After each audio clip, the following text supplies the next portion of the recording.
Hi, this is Richard from AgriFutures, and I'm here with Greg Hart of Family Farm. Hi. G'day.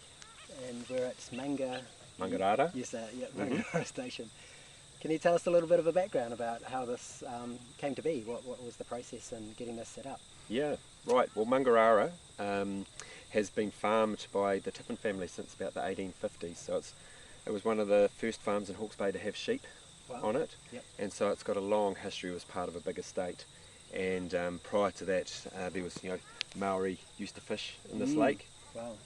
There's a lot of eels out there. Yep. And so it has that connection and history. And my parents shifted up from the South Island and bought Mangarara in 1990. Yep. And 5 or 6 years later, Rach and I came back when a neighbouring property came up for sale, and we put what we had in and added this beside my parents. And they shifted to town 7 or 8 years ago, and now Rachel and I have been farming it. Yes, and we've been here 21 years today. Wow. So how long ago was that the sheep farming was installed in this area? Because it was native forest before that point? Yeah, obviously I'm not 100% sure, but I think a lot of the forest had gone by the time the white settlers sort of really settled in. I think fires and that had got rid of a lot of the trees. Yeah. There's still pockets of native forest, and we're very fortunate to have about 12 hectares of old native forest on the farm, which is fantastic because there's not much of it left. And so I mean, it very much is a man-made landscape, in that you look around here, it's grass and introduced exotic trees. And what impact has that method of farming had on the landscape, getting rid of all the forest and doing that intensive sheep kind of grazing? What patterns have occurred over time? We've got photos from the 1920s, 1930s, and that, and it was basically devoid of trees at that time. There was nothing around, and so there has to have been a lot of erosion gone on over that time. Yeah. And so our whole philosophy now is one of our stories is about restoring paradise, and because we do live in this amazing part of the world.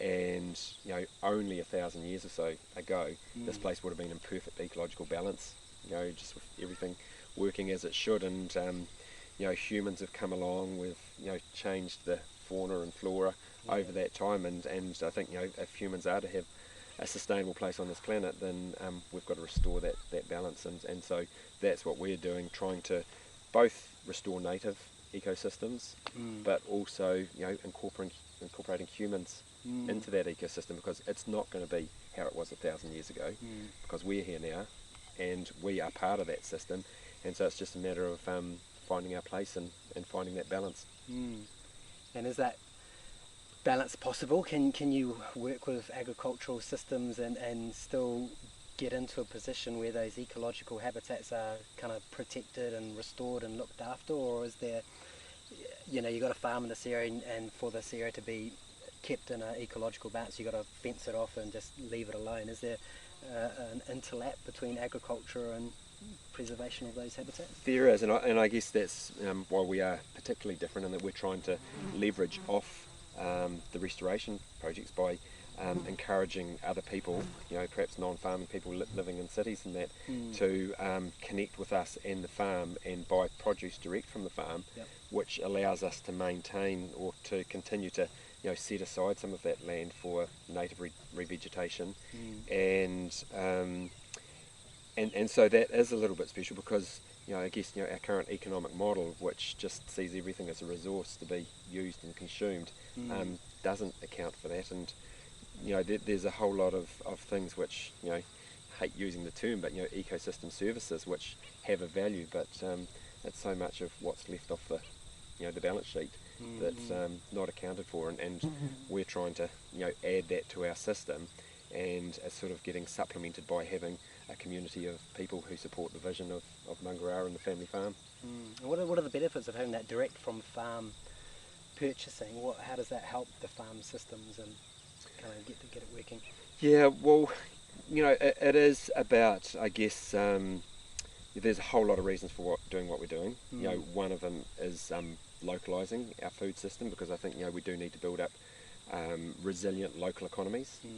And the other thing is about connecting with the people that eat our food, and we're not seeing them as consumers, we see them as partners, because it's tough. This is a 610 hectare farm, and I really feel that that is a lot for one family to look after. And so if we all equally share the stewardship of that land, and the responsibility is the people who buy food and eat, which is everyone, to take some care of the land and know where their food's coming from, and knowing that it is now possible to be regenerating, sequestering carbon, building soils, increasing biodiversity, creating clean water. That's something that's achievable through wise food choices. And do they enjoy having that context of where the food's coming from, and Absolutely. knowing the context of where it's coming from? That's great. I think everybody does, and I'm sure everybody watching this show will be, probably grows vegetables and stuff themselves, and know that, sitting down in the evening and eating something that you've helped grow yourself, that you can't beat that feeling. It's more than just the nutrition in the food. It's soul food, and it makes you feel really good. And I guess this is just another step, because obviously environmentally, the best thing we can do at the moment, I think, is to grow our own vegetable gardens. But not everybody can have animals on their farm, and in a landscape like this, there is definitely a role for animals as part of a whole functioning ecosystem, and all the fertility that they add to the system, and that animals are part of I think a healthy food system. And so if people can choose to get their animal products from a farm like ours, and I hope in the future that as more and more people become aware of the importance of these food choices, there'll be, and there already are obviously, other farms out there that will take on a similar sort of regenerative approach to agriculture. And I think it's a step beyond organic, because I think in some part of our human psyche we kind of know that our conventional food production systems are bad, but if you go organic it's less bad, but less bad is not good. And so we have that opportunity now, and our knowledge is just going to continue to grow of how to regenerate things. And how do you develop that relationship with the customer so that they know where it's coming from, and what kind of products do you offer them to? Well, talking to you Yeah.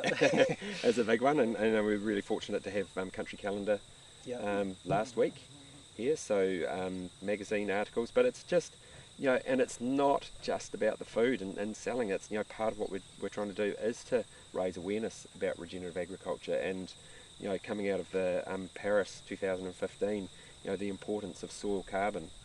I think it is absolutely essential for mitigating climate change, that part of the food system has to be about sequestering carbon back into the soil. And how does that tie in with an agricultural production? How does that help sequester carbon? Well, it's definitely possible, and we're using a system called holistic grazing, which is devised, or sort of an observation by a Zimbabwean man called Alan Savory. And he was observing how the animals used to work in the Great Plains of Africa, and the same was going on in America, and the massive herds of buffalo and bison, and over time there was millions of them, and so they were on a really long rotation, just grazing around, and over that time they were grazing really tall grass. And so as they're continually moving, because those ones in Africa, there's lions on their tail, and they're just grazing and pooing and peeing as they go along, trampling the grass. And like we're starting to see out here now, it's kind of like forming compost on top of the soil, because you've got all this carbon laid down, and then you put the nitrogen in the manure going down it. And we're actually starting to build soil that way. And you've also got the other benefit of building soil by your pasture acting basically like a pump, just pumping carbon into the soil, feeding a healthy soil biology. And when the grass is grazed, the roots sort of slough off the bottom, and that's leaving carbon in the soil, and so you're growing the depth of carbon into your soil, as well as the carbon on the top. And those soils that we're talking about under a grazing system in Africa or America are probably the deepest, richest, most fertile soils on the planet. Wow. And so that's what we're trying to mimic here. Yeah. But how do you do that without lions and without tigers lions, to chase them? we use electric fences. Okay, yeah. And so, yeah, we're shifting our cattle daily Yep. behind an electric fence, so they're continually moving. Yep. And so they're getting fresh pick every day. Yep. So they're doing well. They're in quite densely stocked mobs, and that's so that we get a bit of that trampling effect Okay. going on. Yep. And again, it's just one of those systems that's trying to mimic nature. Mm. And what kind of effect? So what kind of length are you looking for on the grass? So if you're moving them on quite regularly, what kind of height are you looking for to kind of move them on and manage that grazing system? It varies, and that it's particularly good for a dry climate like Hawke's Bay, and a lot of these places where this is being done around the world is in sort of what they call a brittle environment, which is a drier environment, and Hawke's Bay generally fits that bill. So I can't really comment on on the wetter areas, although I know Jody Roebuck's doing great stuff with his sheep over in Taranaki, and that's fantastic. So really we get a big flush of spring growth here, and most farmers will be cutting hay and making silage of all that long grass and that, because the common theory and knowledge is that you have to keep it young and vegetative in a really fast growing state. But we are allowing it to go long, and so it can easily get a metre high or longer in the summer, which helps us, because we get these summer droughts often. We have to dry for farm here, but come the start of summer, we've got grass like this all over the farm, and so we know at that time we're probably on about at least 100-day rotation. That even early summer, and it's looking dry, we've still got 100 days ahead of us, just to continue moving those cattle every day and grazing. So it gives us a bit of drought tolerance. I'm hearing the voice of the farmer in my head here saying, the short growth for that nutrient-packed grass and to produce the best weight gain in that stock. What would be? Is there a trade-off with getting it a bit longer? Yeah, potentially there is growth if you've got potential with the moisture over the summer to grow more while it's in that vegetative state. But I guess what brought us to this place is just the whole realisation that agriculture, particularly pastoral agriculture, is still the backbone of the New Zealand economy, and our pastoral production systems is based on bringing in phosphate fertiliser as an essential input into pastoral farming systems. That's largely coming out of North Africa, under dubious whether or not that's, the local people in Morocco actually said it's okay for big corporations to come in and take their phosphates, another thing. But the reality is that, there's all that energy involved with digging up the phosphate, and then putting it on a truck, and then putting it on a ship, and then bringing it here and putting it on another truck, then processing it, then putting it on another truck, and then flying it onto our hills. That's a system that's not going to work with expensive fossil fuel energy, and let alone how available that phosphate is into the future. And so I guess the reality is the current model is not sustainable. So therefore, what are our alternatives? And this is a system that just is cycling a whole lot more of the nutrients. And we believe, though, that in the not too distant future, even now, we're still carrying a good district average with our stocking rates. And I think as we continue to build fertility, there's no reason why we shouldn't exceed that, and in a whole lot more sustainable manner. So allowing it to get bigger and putting it through the grazer, you're kind of converting that carbon back to the soil instead of taking it off as you would if you're cropping it as hay. And that's, you're saying it kind of gives you a bit better lead in into summer because it's a bit longer and better protected against those drought conditions. And what kind of improvements do you see in the soil and the pasture through implementing these strategies? Is there a change in what you see in the growth of the pasture, or the quality of the soil, or the life of the soil? There's a whole lot more sort of diversity comes up in the pasture, because it's longer between grazings, that that gives red clovers and stuff longer to establish, and they can even go to seed, so you get more seeding going on. So you do get that diversity in there, and it's still early days, but I think because we're not, I guess the first rule of biological agriculture is do no harm into your soils, and so gone are the days of urea and superphosphate, and that's there's been decades probably since that's happened on this place. But just the benefits of a healthy, functioning soil biology. Cool. So I'm seeing this system work quite well for adding some of the nutrients back into the soil, and the carbon in particular back to the soil, but some of the limiting nutrients like phosphorus and phosphates that might be of short supply in a farm, and if you don't supply them through fertilizers and things, what would be the sustainable sources of these nutrients that you could obtain as a farmer? Well, it's definitely early days yet here, and we're just kind of catching up with a whole lot of development that's been going on over the last few years with the lodge, and just implementing a whole lot of new systems, and a dairy shed, and pigs, and portable hen houses, and there's been so much going on, and now we really need to cement these. But we had an amazing workshop with an Australian guy called Bruce Davison here a couple of years ago, and set up some worm farms, and so that is part of our nutrient cycling, and is, any waste that doesn't go to the pigs is going into worm farms, which can then be put back onto pastures, and so we're really fortunate. We've got a couple of young guys working on the farm now, and one of them, Sam, was a Nuffield scholar and last year, and so he's a pretty bright young guy, and so with people like that around, we hope to get a whole lot of science going on to verify what we're doing, and then we will have to look at some of those nutrients that might be missing, but there's potential, I guess, having trees as part of the system, and cycling of leaves, and the awareness that we could mulch willows and poplars, which helps potassium levels on the soil, and so solutions out there, but we just basically got the foundations in. And do you have chickens as well as part of the system? Because their manure's high in phosphorus, isn't it? Yeah. That you can integrate that into a more diverse grazing system, and have multiple cycles of grazers through it, and each one has its certain role in adding nutrients or managing the pasture and the return of carbon, and just creating those interconnections between systems. And and the whole adage that it's about diversity. And so that is part of that system.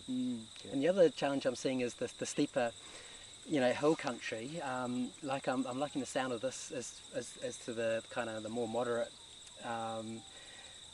topography, but on the steeper topography where it's kind of eroded away a bit more severely, and you're kind of working in poorer conditions, would you implement the same strategies, or is there a different set of There's a balance. If we have a bit of a look around later, you see we are putting trees on a lot of that steeper hill country, and it's not retiring it, because it's still growing timber, and all the insects and biodiversity that grows up in those environments, and reforesting some of the hills with native vegetation, and so I think the key is perhaps backing off on some of that steeper hill country, but using the better country more intensively and more wisely.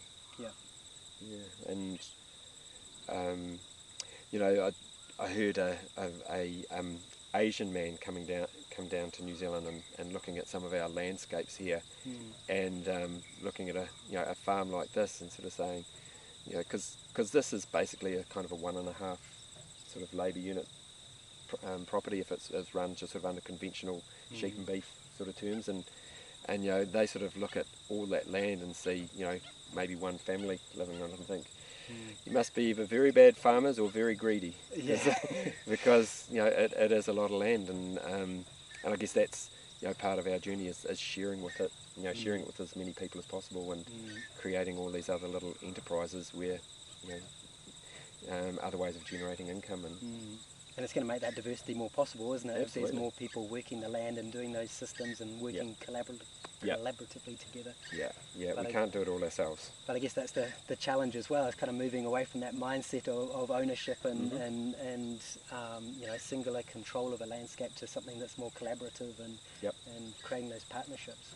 Yeah, it is. Is that Yes. something that you've Definitely something that we're looking at Yep. and interested in, Yep. and I'm on a board called the Land Trust, Okay. which is a New Zealand not-for-profit, which is all about how do we manage to hold some of that land, keep it out of the speculative economy for the benefit of local communities and food security and the ability of young people to get onto the land and grow Nice. stuff. Yeah. So that's a good thing, but again, it's tough because at the end of the day, you can get bequeaths of money or land, but a lot of people are still playing in the money and economy, and so we're still in the early stages, but we're trying to help a few people. And does education have a role in that, with getting people on board and trialling different production systems and getting that input? Have you explored any of those avenues as far as that? we have, and again, it's a journey and learning and stuff like that, and we take a lot of inspiration from American farmer Joel Salatin. Yep. When he talks about creating fiefdoms. We have an ethos and a set of values on Mangarara, the family farm, but under that umbrella, there's opportunities for others to create their own little incomes, and hopefully we'll be adding vegetables to part of it, because again, there's just some parts of this land which would be ideally suited for growing vegetables, and another, while we're sort of mentioning names, another sort of American hero of mine that we're trying to follow is a guy called Mark Shepard. Yep. And his book Restoration Agriculture. Yep. And just about creating these perennial polycultures of landscapes of trees and layers of production with the taller trees, and we have been planting a lot of chestnuts and then hazelnuts, and we haven't got right down that track, but we want to share that vision with people who want to come on this journey with us, and just know that this is what's possible, this is where we're heading, and if that's the kind of future that you want your children to have, then jump on board and we'll make it happen. So you got like people growing your nut trees, and you got other people grazing, and you got other people with their chickens, and people with orchards, and all collaboratively working in the same landscape and creating those beneficial interactions. And nice. So that's sort of where it's all heading. And nice. So what's the next? What's the 5-year vision for this place? What's the next sequence of events? Well, it really is just building this community of people Yep. around the farm, and we've got an initial goal of getting or having 300 people buy a meat box off us monthly. Cool. And if we get to that level, then that'll allow us to do the whole lot of this regenerative agriculture, and particularly around the tree planting and all those other production systems.